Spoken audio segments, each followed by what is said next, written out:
All right, what's up, everyone? So before I start out tonight's game review after the Flyers beat the Capitals, I wanted to show you guys this dope hoodie that I just got from EastPhillyDesigns.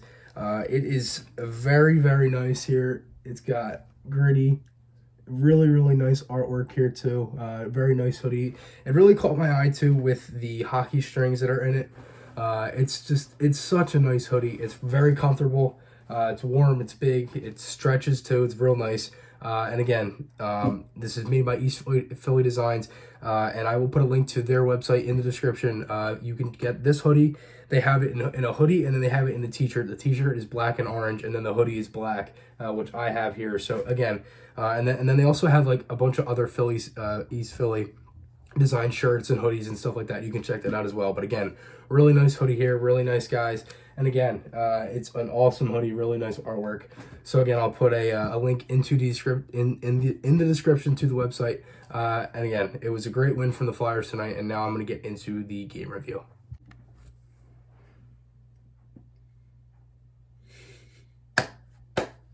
My God, this team just, oh my, it's great. It's great. I can't be happier right now. It's just unreal. 7 straight wins. 7 straight. I'm playing with a pen. 7 straight wins. Oh my God, I'm just, it's great, man. It's unreal. It's actually unreal. Like, this team, they just keep finding ways to surprise me. I just don't know what it is. Like,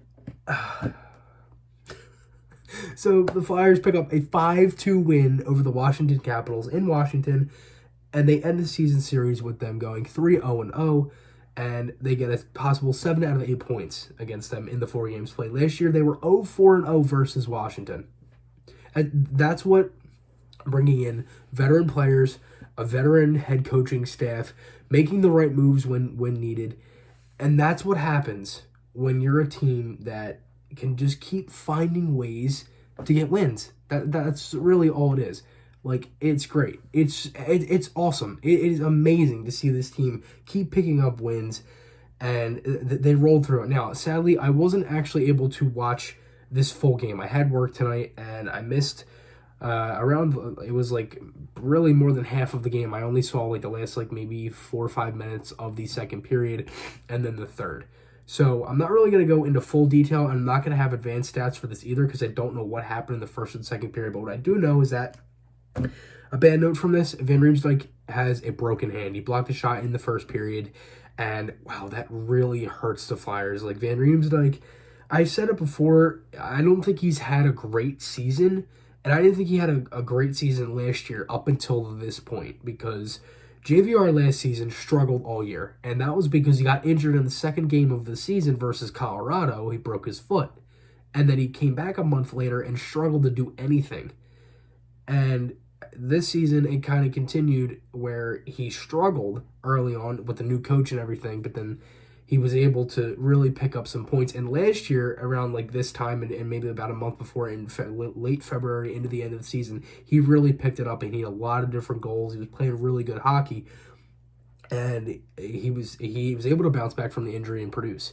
Now he has a broken hand after this one, so I'm assuming Joel Farabee will be. I literally just got the tweet on my phone that Farabee will be recalled since JVR has a broken hand. So this is just great now.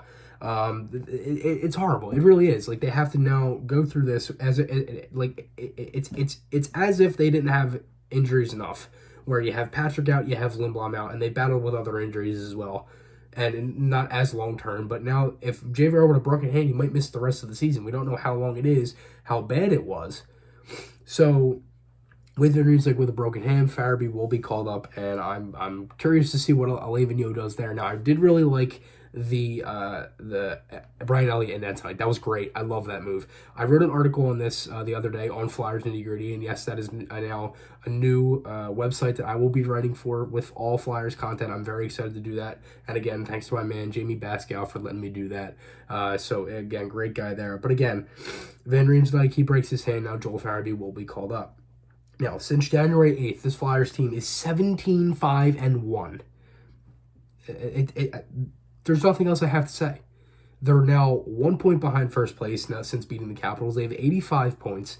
They're on a 7-game win streak. They're just playing unreal. They're playing great hockey, and it's something that like I expected, but I didn't expect it to be like this. Like, this is just like a Cinderella story to me. Like, this is crazy. Like, I've watched this team since 2012, and it's funny because I started in the 12-13 season with a lockout.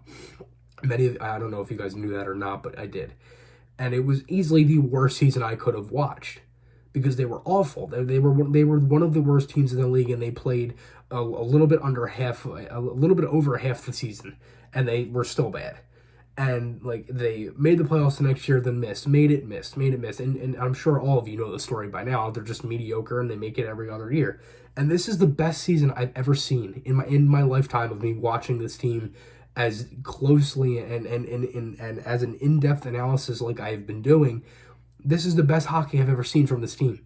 It is unreal. Like, I can't even describe it to you without, like, it's crazy because I love this team. I'm a diehard fan. I have been ever since I laid my eyes on the TV watching them back in February in 2012 or in 2013 when they played Carolina. It was the first game I ever watched, and Danny Breyer scored on overtime. It's weird that I remember that, but I do.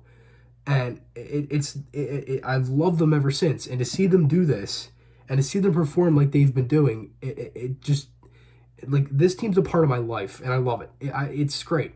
Hockey's something where I can just push everything in my life to the side and say, oh my God, there's a hockey game on, and I'm dialed into it. It doesn't matter what it is. It could be college. It could be the AHL. I mean, Christ, it could be the KHL for all I care. It's hockey. So it's like, to see this team play like that, it just brings instant joy to me. It's great. Like, and I'm just happy because for the sake of my mental health, I'm just happy they're playing good. But to get off of that line tonight of Hayes, Lawton, and Konechny was great. And again, I thought Derek Grant had a great game. He had 2 points again. That's 4 points in 2 games, a goal and 3 assists. He's been playing very good offensively, and not even just offensively. He's been very good on the defensive side of the puck as well, which is kind of what the Flyers brought him in for. But he also adds more offense to his game. Travis Konechny, he's got 7 goals, 10 assists in his last 12 games. That's 17 points. He's playing phenomenal. He's absolutely playing phenomenal. This Flyers team is great to watch. Again, I'm sorry I wasn't really able to go into a full depth analysis of this game, but again, it was a great game tonight. I was happy I was able to at least watch some of it.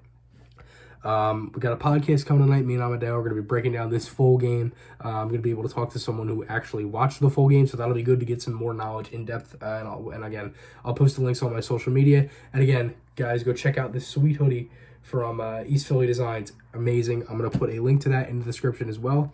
The podcast, the articles, those links are on my channel. Hope you guys enjoyed this one. I'll see you guys in the next one, and goodbye.